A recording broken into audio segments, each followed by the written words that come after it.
In 1941, Asia's first airline took to the air in a horizon clouded by uncertainty. It was not the best of times, but it was the time to bring out its best.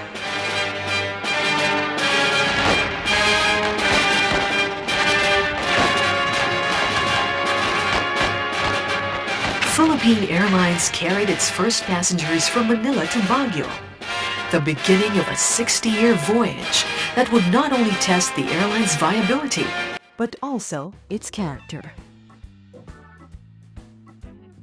Philippine Airlines resumed operations after the Pacific War in 1946. In the same year, it made history by being the first Asian airline to fly across the Pacific. Triumphant as it may have seemed, the Trans-Pacific flight placed Philippine Airlines eyeball to eyeball with the airline giants of the world. David had intruded into Goliath's airspace. Two factors stand out by reason of their critical importance to our operations and to the future operations of your company. The firm establishment of its role as a major international carrier and the financial and political realities of international air transportation. In 1947, Philippine Airlines became the first Southeast Asian airline to fly to Europe.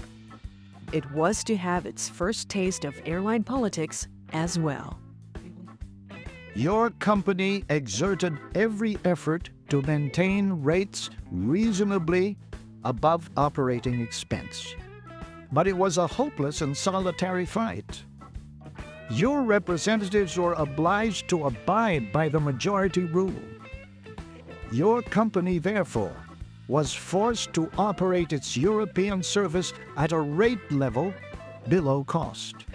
This conference compels the conclusion that an international airline can no longer operate without some form of government support to offset competitive conditions imposed by carriers under direct subsidy by their respective governments.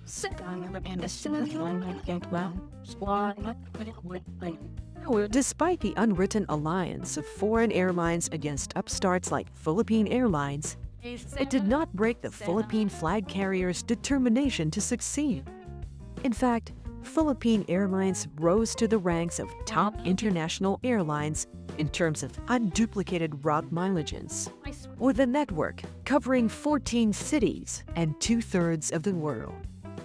Ironically, Philippine Airlines would not face its greatest challenge outside its borders. It would face it right at home. In 1954, saddled by a foundering economy and internal rebellion, the Philippine government suspended all long-haul international operations of Philippine Airlines. Government funding was instead diverted to rural development. Philippine Airlines lost all its long-range aircraft, lost most of its executives, lost most of its pilots. But it did not lose one thing, and that was hope. Such was the character of the men and women of Philippine Airlines. Carry to and let me sing among the stars. True to form, Philippine Airlines bounced back into the black. Despite losing the Central and North Pacific routes to the foreign carriers, Philippine Airlines posted its biggest profits yet in 1956. Baby kiss. PAL has had a long and commendable record of service to our nation. This record stood fast in the travails which beset our airline. These have been the crucible in which the integrity and capabilities of the airline were tested. It has emerged stronger and nobler from trial. The 60s, the age of rock and roll. But it wasn't just the music that was swinging. Lifestyle was moving on the fast lane as well. The jet age had begun, and people hated waiting.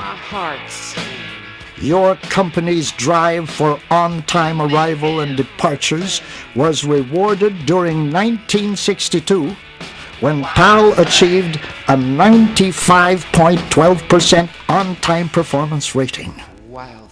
Towards the end, PAL shall always merit the pride and patronage of our people.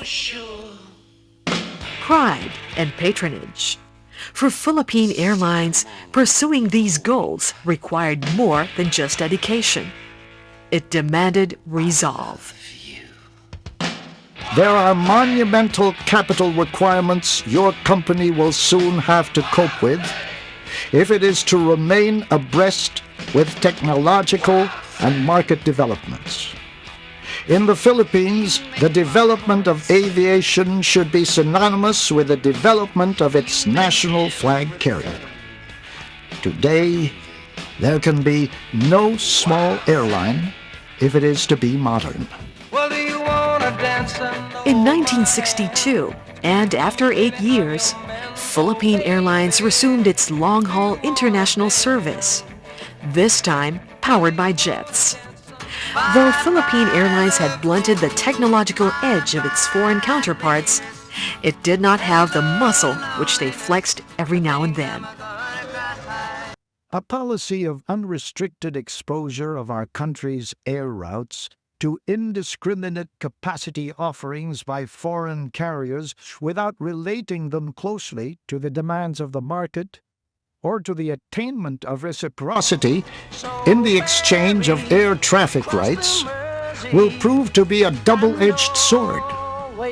It will severely reduce your airline's dollar earnings and dollar savings and weaken its further expansions and development in the foreign transport field so vital to the country's air commerce.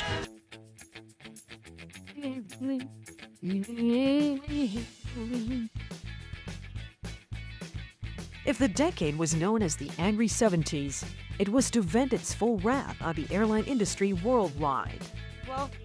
The oil crisis precipitated one of the lowest growth rates in airline history, and hijacking was the terrorist trend. For Philippine Airlines, it would close 1970 with the biggest deficit on record. Unfazed, Philippine Airlines moved boldly forward. The company looks to the future with optimism in spite of the difficulties and uncertainties facing the industry. The investments undertaken by the company in new equipment, in new systems, and in our manpower capabilities, the revamp of our market strategies, dramatic improvement in the quality of our product, and our resolute efforts to control costs will enable the company to face the challenges of the future with confidence. The 80s augured well for Philippine Airlines. For the first time, its international passenger load breached the 1 million mark for a single year, and the 2 million mark for its domestic services. But the political climate was changing, and an upheaval was looming in the horizon. What will serve your company in good stead in the coming years are all the values that PAL stands for and upholds in its operations. Safety, on-time performance, high-quality services and products, full commitment to its customers, aggressive, imaginative marketing, and its continuing determination to control costs and increase productivity. Above all, the success of our company will be ensured by the loyalty, dedication, and commitment of our worldwide family of employees. Ever since the People Power Revolution in 1986, the world was mesmerized with Asia. Here was a giant awakening. Here was a door of opportunity waiting to be opened. But for Philippine Airlines, it was not to be. A new breed of airlines was taking to the skies. Your airline continues to gear up for the much-reported Asia-Pacific region economic growth through the next century. These opportunities have driven all the carriers based in our region to continue to expand and modernize their fleets. Against all the aggressive regional carriers, the European-based and American mega carriers, your airline must improve the quality of its product in terms of increased frequencies to all existing and future international destinations. Maintain a high level of on-time performance, improve cabin services, and expand its computerized reservation systems capability. It was the turn of the century, and a new millennium was dawning. New technologies were being created, and new ideas were changing the world. Philippine Airlines, having faced the best and the brightest in the airline business for the past 50 years, was suddenly out of date. We must continue to keep our fleet and organization at the right size and promote austerity measures. We must introduce new and improved international and domestic route system and services and consequent better rate of fleet utilization. We must enhance airline value in support of a successful privatization process. In 1992, the Philippine government privatized Philippine Airlines. At the time, the airline had already flown close to 70 million passengers since its maiden flight. It was serving 43 domestic points and 23 international routes. It had a fleet of 48 planes, but these were aging and inferior to the new breed of aircraft which competition had introduced. Long-term prosperity requires a successful re-engineering of the enterprise. We need an affirmation of the basics, a commitment to execution and a leadership of accountability, and initiative at and across all levels of the organization. To take the flag carrier into the next decade as a world-class enterprise, our approach is fundamental: cost-efficient quality service. Customer focus will drive our service delivery, and continuous improvement will characterize our operations. That improvement on operations depended on a massive refleeting program, an undertaking that was unprecedented in the country's aviation history. Philippine Airlines was about to spread its new wings. But the Asian economy began to leak fuel. Internal problems were boiling over. And the crisis of 1998 brought Philippine Airlines to its knees. There are places I'll remember all my life. Our strengths lie in the commitment of the PAL family, the partnership among satisfied and loyal customers, and a dedicated, responsive, and efficient workforce. PAL will be able to stand proud once again among the world's premier airlines. Philippine Airlines is important to every Filipino.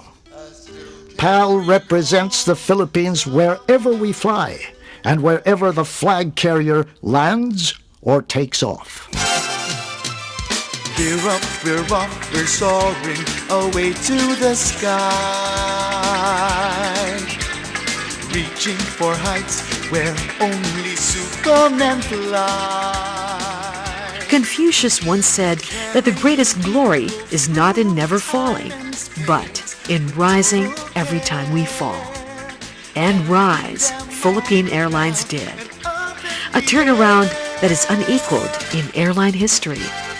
Other airlines. We registered the single biggest profit that PAL has achieved in 59 years. The greatest factor that helped in the turnaround is the fact that the people worked together. That's very significant because no matter how small the operations had become, the job would not have been possible if the people did not get their act together, if the people did not work in unity.